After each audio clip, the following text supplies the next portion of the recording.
Et si je vous disais, non pas comme de la poésie, non pas comme du fantasme, mais comme un fait, que votre avenir n'est pas fixé, qu'il n'est pas gravé dans la pierre par les mains de votre passé, que la version de vous qui a hésité, qui s'est brisée sous la peur, qui a vécu en dessous de son vrai pouvoir, n'était qu'un brouillon. Comprenez ceci, vous n'êtes pas une créature de votre passé, vous êtes l'auteur de votre prochain chapitre. Et les pages que vous écrivez, aujourd'hui, avec vos pensées, vos mots, vos répétitions, deviendront la vie que vous vivrez demain. Vous n'êtes pas arrivé ici par accident. Aucun homme ne trouve ce message à moins que quelque chose en lui ne soit prêt à s'élever. Et bien que le monde puisse appeler cela juste un autre discours, je vous dis, ce n'est pas du divertissement, c'est votre intervention, une interruption divine. Une reprogrammation mentale pour ceux qui sont fatigués de dériver à travers leurs jours et sont maintenant prêts à les commander. Mais je dois être honnête avec vous. Entendre ce discours une fois ne suffira pas. Ce que vous répétez devient votre rythme. Et ce qui devient rythme devient identité. Les lois que je vais vous donner ne sont pas des théories. Elles sont des vérités sculptées dans les vies d'hommes comme Carnegie, Ford, Edison, Lincoln et Schwab. Des hommes que j'ai étudiés, des hommes à côté desquels j'ai marché, des hommes qui n'ont pas attendu de se sentir puissants, mais qui le sont devenus par la répétition. Vous n'êtes pas faible, vous avez simplement répété la faiblesse. Vous n'êtes pas brisé, vous avez simplement suivi un schéma qui ne vous appartient pas. Mais aujourd'hui, ce schéma se brise. C'est votre nouveau commencement, c'est votre réécriture. Vous ne cherchez pas la permission. Vous êtes la permission. Le monde se plie à ceux qui marchent avec certitude. La répétition est le langage de la croyance. Parlez-le jusqu'à ce qu'il soit vôtre. Ceci n'est pas de la motivation, c'est une guerre mentale. Et cette guerre commence maintenant, dans votre esprit, avec votre décision de ne plus jamais accepter moins que ce que vous étiez destiné à devenir. Chaque homme vit sous une loi plus grande que n'importe quel tribunal. Constitution ou nation, la loi de la pensée. Aussi sûrement que le soleil se lève et que la gravité maintient vos pieds sur terre, vous deviendrez toujours l'idée dominante, que vous entretenez dans votre esprit, pas l'idée que vous souhaitez, pas l'espoir que vous répétez de temps en temps, mais celle à laquelle vous pensez le plus. Cette loi est simple et c'est pourquoi la plupart l'ignorent, parce qu'elle n'éblouit pas l'ego, elle ne flatte pas l'intellect, mais c'est la loi fondamentale de toute transformation humaine. Laissez-moi et parlez clairement. Vous n'êtes pas vos pensées, mais vous devenez toujours les pensées que vous répétez. L'homme qui permet à la peur, au doute, à la confusion et à l'inquiétude de s'installer dans son esprit, construira une vie qui reflète ses idées.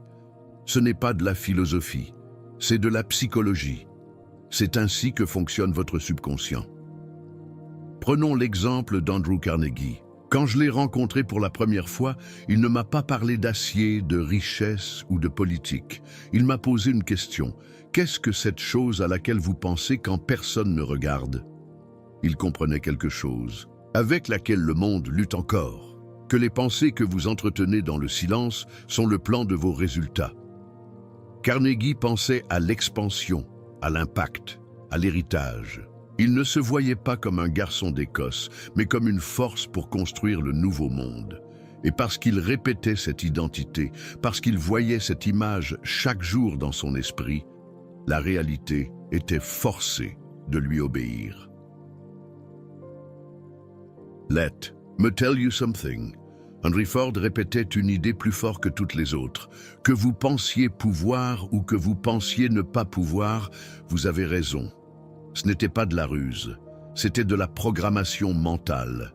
C'était une loi enveloppée dans des mots simples. L'esprit est un jardin. Les graines sont vos pensées. Les émotions sont l'eau et la répétition est le soleil. Tout ce que vous plantez, ressentez et répétez va pousser. Write this down. Thomas Edison avait des doutes pendant les 10 000 tentatives ratées de créer la lumière électrique. Mais sa pensée dominante était toujours « ça va marcher ». Et parce qu'il retournait à cette pensée non pas une fois, pas deux fois, mais 10 000 fois, les échecs ne pouvaient pas toucher son identité centrale. Vous devez maintenant commencer Gardez vos pensées comme un trésor. Vous devez exprimer votre identité quotidiennement. Vous devez écrire votre objectif clairement et ne penser qu'à ce que vous voulez devenir. Say this aloud. Je ne suis pas prisonnier de pensées aléatoires. Je suis l'architecte de la concentration. Mes pensées dominantes sont délibérées, claires et alignées avec mon objectif. Ce à quoi je pense le plus, je le deviens. Alors je choisis de penser pouvoir. Chaque matin, vous écrivez l'homme que vous devenez. Une phrase claire, au présent. Chaque après-midi, quand les distractions atteignent leur pic, vous vous arrêtez et exprimez cette identité à haute voix. Chaque soir, avant de dormir, vous visualisez cette identité déjà réelle. C'est ainsi qu'Abraham Lincoln surmonta la dépression, l'isolement politique et la division nationale. Non pas parce qu'il se sentait toujours fort, mais parce qu'il maintenait une pensée dominante d'unité et d'émancipation. Cette pensée le consumait. Elle nourrissait son feu. Here's the truth. Vous pensez pouvoir. Vous parlez pouvoir. Vous devenez pouvoir. Et puis vous le redites encore et encore, jusqu'à ce que votre subconscient l'accepte comme vérité et que votre vie commence à refléter la loi selon laquelle vous vivez maintenant. Le monde se plie à ceux qui marchent avec certitude. Vous n'avez pas besoin de permission. Vous êtes la permission. La répétition est le langage de la croyance. Parlez-le jusqu'à ce qu'il soit vôtre. Si vous voulez construire une vie de pouvoir, d'impact, de richesse et d'épanouissement spirituel, vous devez comprendre cette loi plus que toute autre. La foi et la peur ne peuvent pas occuper le même espace. L'une dominera, l'autre mourra. Vous ne pouvez pas parler de transformation tout en répétant l'hésitation. Vous ne pouvez pas marcher dans le destin tout en vous inclinant devant la peur. Au moment où un homme choisit la foi, la choisit vraiment, il commence à tuer la peur, par famine. Car la peur n'a pas de pouvoir à moins d'être nourrie. La foi n'est pas un sentiment, elle n'est pas un optimisme aveugle, elle n'est pas une pensée pratique que vous chuchotez quand c'est facile. La foi est un état d'esprit, elle est une croyance installée par la répétition et solidifiée par la décision. Let me tell you something. Henry Ford n'était pas respecté quand il a commencé. On se moquait de lui. L'idée d'une voiture sans cheval était traitée comme un fantasme. Même après les premiers succès, ses propres ingénieurs lui disaient que construire un moteur à 8 cylindres en un seul bloc était impossible. Et vous savez ce qu'il a dit? Construisez-le quand même. Ils sont revenus, on dit que ça ne pouvait pas être fait. Construisez-le quand même. Il l'a répété encore et encore jusqu'à ce qu'il réussisse. Pourquoi a-t-il persisté? Parce que sa foi était plus forte que leur peur. Ford a dit un jour, « Les obstacles sont ces choses effrayantes que vous voyez quand vous détournez les yeux de votre objectif. » C'est la posture de la foi. Vous gardez vos yeux sur la vision. Vous répétez la croyance plus fort que la peur. Thomas Edison échoua 10 000 fois pour produire une ampoule qui fonctionne. Comment un homme continue-t-il après 100 échecs? 1000, 10 000, l'homme moyen abandonne après 3 tentatives. Mais Edison ne portait pas une croyance moyenne. Il était obsédé, il était possédé par son objectif, et cet objectif donna naissance à une foi inébranlable. Write this down. Abraham Lincoln ne s'éleva pas à la présidence par le charme ou la popularité.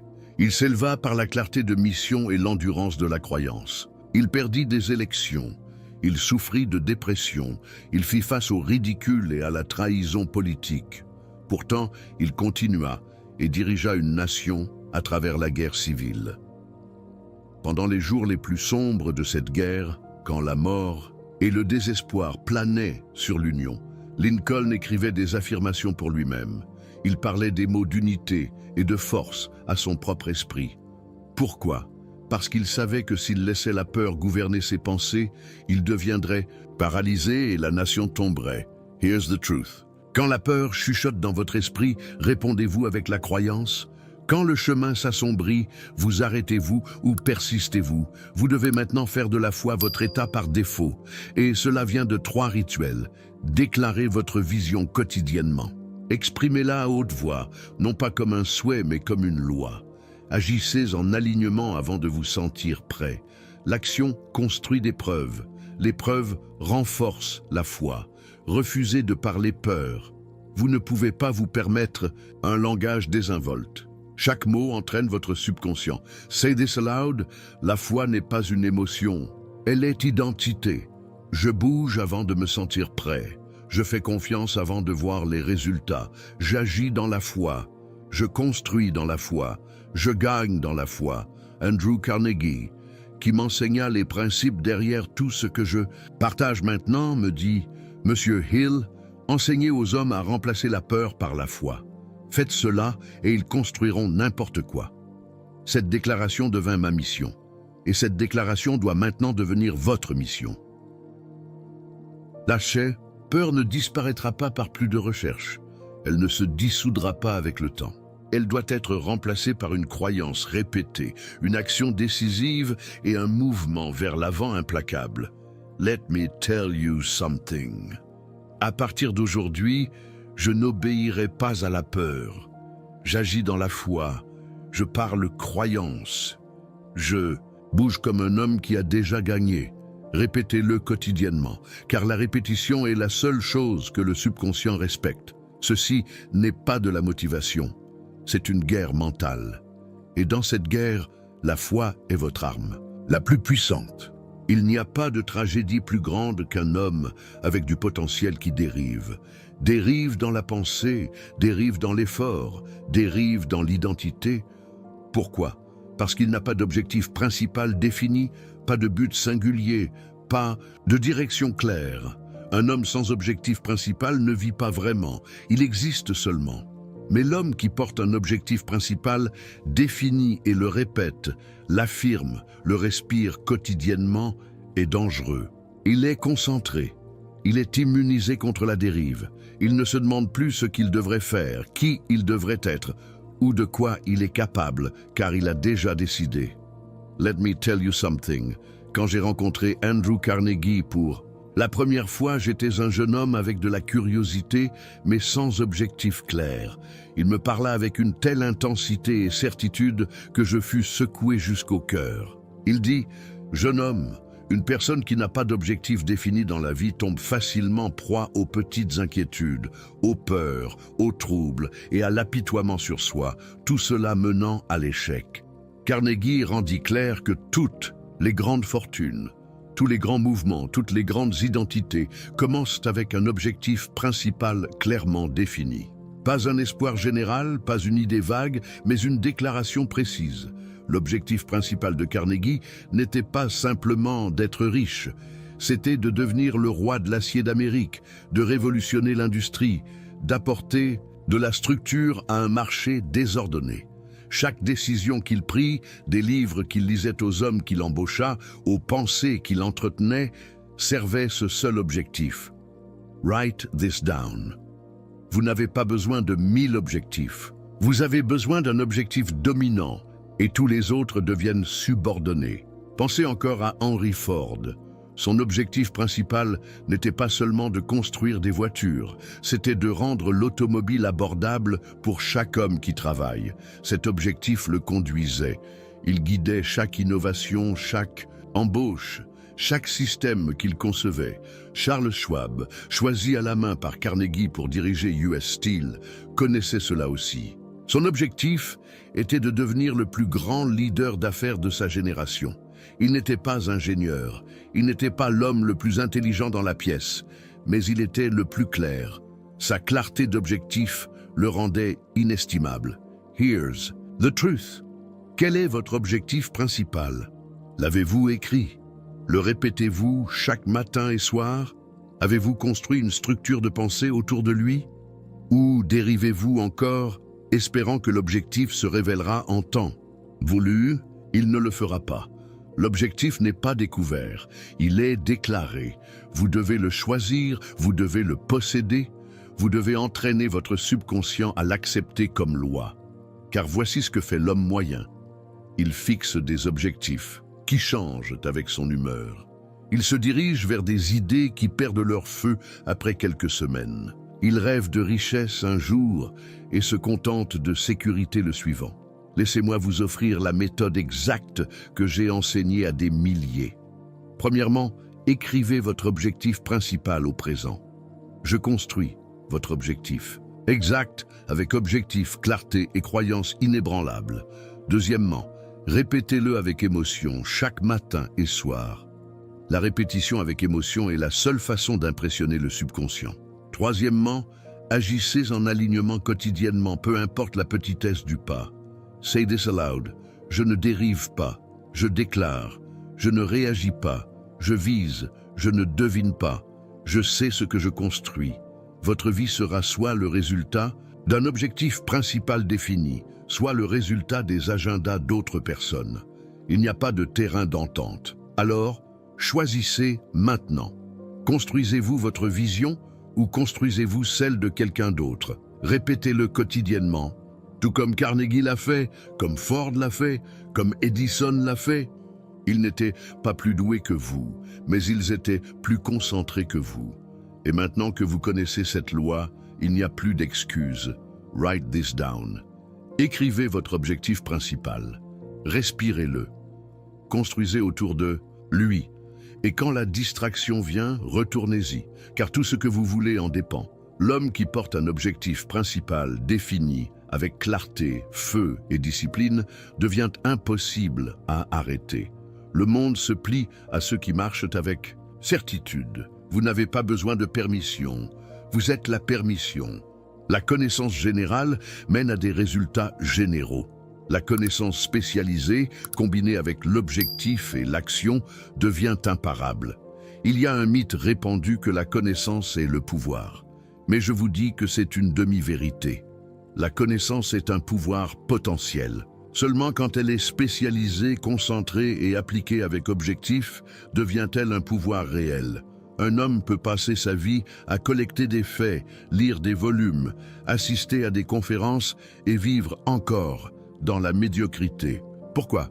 Parce que sa connaissance est éparpillée, large et sans concentration, comme une inondation sans direction. Elle couvre tout mais ne bouge rien. Mais l'homme qui concentre son apprentissage, l'homme qui sélectionne un domaine, un métier, une discipline, et l'étudie ensuite obsessionnellement, l'applique quotidiennement et le raffine avec feu, cet homme ne peut être refusé. Cet homme devient irremplaçable avec le temps. Let me tell you something. Henry Ford était moqué pour son manque d'éducation traditionnelle. Les journalistes essayaient de le peindre comme un mécanicien ignorant, un homme indigne de sa position. Alors qu'a-t-il fait? Il les poursuivit en justice et quand appelé à témoigner au tribunal, il dit simplement « Je n'ai pas besoin d'encombrer mon esprit avec des faits que je peux convoquer en un instant d'un homme que j'embauche. » Il n'était pas arrogant. Il faisait une déclaration profonde. Il n'avait pas besoin de connaissances générales. Il avait besoin de maîtrise spécialisée et d'hommes qui la portaient avec eux. Le génie de Ford n'était pas qu'il savait tout, c'est qu'il savait exactement ce qu'il avait besoin de savoir et comment l'appliquer à sa vision avec une efficacité impitoyable. Write this down. Le monde ne récompense pas les plus intelligents. Il récompense les plus utiles. Et l'utilité naît de la spécialisation.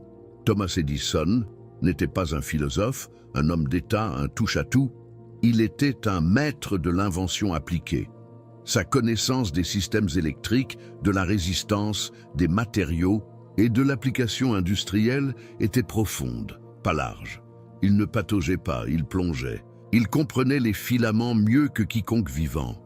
Charles Schwab n'était pas l'homme le plus éduqué dans l'industrie de l'acier, mais sa connaissance des gens, du leadership, de la psychologie organisationnelle et de la structure d'affaires, c'était de la connaissance spécialisée. Et Carnegie le savait, c'est pourquoi il le nomma. Non pas parce que Schwab savait tout, mais parce qu'il savait ce qui importait et l'appliquait avec confiance et grâce. Here's the truth. Demandez-vous, quel est le domaine auquel je m'engage à maîtriser? Quelle connaissance spécialisée, si je la poursuivais profondément, pourrait me rendre irremplaçable. L'homme moyen lit 1 à 2 livres par an, souvent au hasard. Il étudie sporadiquement. Il regarde ce qui apparaît dans son flux. Son esprit est comme un chien non dressé, sautant de pensée en pensée, de stimulus en stimulus. Mais le grand homme, l'homme qui applique la loi de la connaissance spécialisée, choisit une montagne et il la gravit. Laissez-moi vous donner le plan exact qui m'a été donné par Carnegie lui-même. Premièrement, définissez votre objectif principal. Défini, demandez ensuite quelle connaissance nourrit directement cet objectif. Deuxièmement, listez les compétences et domaines requis pour dominer ce domaine. Troisièmement, construisez votre liste de lecture. Plus de lecture désinvolte. Sélectionnez les 5 à 10 livres ou mentors les plus puissants dans votre domaine choisi. Say this aloud, je ne suis pas un généraliste. Je suis une arme. Je ne chasse pas les distractions. Je construis la maîtrise. Ma connaissance est profonde. Ma connaissance est rare. Ma connaissance est puissante. Abraham Lincoln, bien que rappelé comme homme d'État, était une fois juste un pauvre garçon de ferme. Il n'a pas fréquenté d'université d'élite, mais il s'est spécialisé dans une chose, le langage. Il lisait profondément.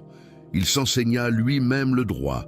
Il étudia l'art oratoire, la rhétorique et l'écriture. Pourquoi? Parce qu'il savait que s'il pouvait maîtriser les mots, il pouvait émouvoir les cœurs. Et les cœurs, quand émus, changent les nations. Let me tell you something. Arrêtez de survoler. Arrêtez de disperser votre énergie. Arrêtez de consommer ce qui ne contribue pas à votre destin. Choisissez votre objectif, choisissez votre domaine, choisissez votre feu et puis brûlez tout le reste. Le monde ne donne pas ses plus grandes récompenses à ceux qui savent tout. Il les donne à ceux qui savent exactement ce qu'ils font et le font mieux que quiconque. Ceci n'est pas de la motivation, c'est une guerre mentale. Et votre connaissance spécialisée est votre arme la plus tranchante. Vous pouvez penser que votre histoire est déjà écrite, que le passé a déjà décidé qui vous êtes, que vos erreurs ont formé un plafond, que vos schémas sont permanents. Mais je vous dis maintenant, vous n'êtes pas brisé, vous n'êtes pas écrit, vous n'êtes pas l'homme façonné par ses échecs, vous êtes l'homme maintenant réveillé par eux. Chaque retard, chaque doute, chaque faux pas, chaque peur, ce n'était pas la fin de votre histoire, c'était la mise en place. La tension avant la percée, le test avant l'identité. Here's the truth. En ce moment, c'est la plume. Et vous êtes l'auteur, personne d'autre. Pas votre passé, pas votre famille, pas vos échecs, pas vos amis. Seulement vous. Alors je vous demande, quelle histoire allez-vous écrire maintenant? Allez-vous continuer? L'ancien chapitre où la peur dicte votre rythme, le doute choisit vos mots, l'hésitation tient la plume. Ou allez-vous la réécrire? Ces 10 lois ne sont pas des suggestions, elles ne sont pas des idées. Elles sont les nouvelles règles de votre identité. Et votre identité n'est pas écrite dans la pierre, elle est écrite dans la répétition. Andrew Carnegie ne rêvait pas seulement de pouvoir. Il le répétait chaque matin et soir. Henry Ford ne croyait pas seulement qu'il pouvait, il répéta cette croyance jusqu'à ce qu'elle devienne inévitable. Thomas Edison n'essayait pas seulement. Il échoua et répéta l'action jusqu'à ce qu'il force le succès dans la réalité. Abraham Lincoln ne s'éleva pas par l'approbation publique. Il choisit l'identité chaque jour jusqu'à ce que l'histoire s'y plie. Say this aloud. Je ne suis pas brisé, je ne suis pas écrit. Le passé était préparation. Je choisis ce qui arrive ensuite. Je répète mon pouvoir, je rejette mon doute. Je suis l'auteur maintenant et je ne regarde pas en arrière. Vous n'êtes pas ici pour faire face, vous êtes ici pour réécrire l'histoire. Vous êtes ici pour entraîner votre subconscient jusqu'à ce que vos anciens schémas s'effondrent sous le poids de votre nouvelle identité. Write this down. Chaque matin, vous exprimez une loi à haute voix. Laissez-la façonner votre ton et laissez-la dicter votre concentration. Puis le soir, avant de dormir, vous rejouez ce discours. Vous ne sautez pas un jour, vous n'attendez pas la motivation, vous répétez jusqu'à ce que la répétition devienne identité. Let me tell you, something. Ce que vous répétez devient votre rythme, et votre rythme devient réalité. Vous êtes la réécriture, c'est votre chapitre, c'est votre nouvelle loi, et vous la répétez jusqu'à ce que vous la deveniez. Fermez maintenant l'ancien livre, prenez la plume, et écrivez la prochaine version de vous-même, avec feu, avec foi et sans excuse. Laissez le monde témoigner de la réécriture. Cela commence maintenant. Si cela vous a parlé, alors faites de cela une partie de votre rituel quotidien. Rejoignez-nous. Laissez cela être votre reprogrammation quotidienne. Ce message n'est pas destiné à être entendu une fois, il est destiné à être vécu. Le monde se plie à ceux qui marchent avec certitude. Vous n'avez pas besoin de permission, vous êtes la permission. La répétition est le langage de la croyance. Parlez-le jusqu'à ce qu'il soit vôtre.